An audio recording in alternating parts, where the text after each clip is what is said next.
చిట్యాల మండలంలోని ఉరుమడ్ల, పెదకాపర్తి, గుండ్రంపల్లి, సుంకేనపల్లి గ్రామాల్లో ఏర్పాటు చేసిన ధాన్యం కొనుగోలు కేంద్రాలను ప్రభుత్వ నకరికల్ ఎమ్మెల్యే వేముల వీరేశం ఆకస్మికంగా తనిఖీ చేశారు.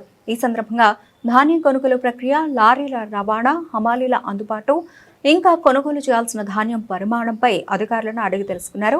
రైతులకు ఎలాంటి ఇబ్బందులు కలగకుండా వేగవంతంగా ధాన్యం కొనుగోలు పూర్తి చేయాలని అధికారులకు సూచించారు. రైతన్నలకు అండగా ప్రభుత్వం నిలుస్తుందని, చివరి గింజ వరకు ధాన్యం కొనుగోలు చేసేలా చర్యలు తీసుకుంటున్నామని ఎమ్మెల్యే వేముల వీరేశం తెలిపారు.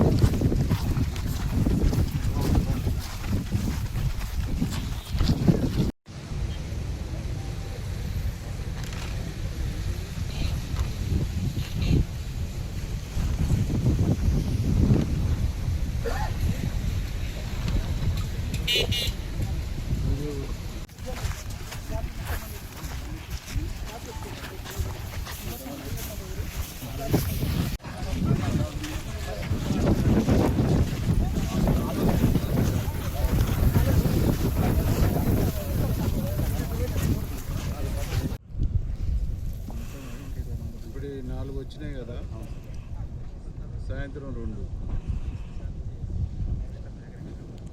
6 అయితే 35లో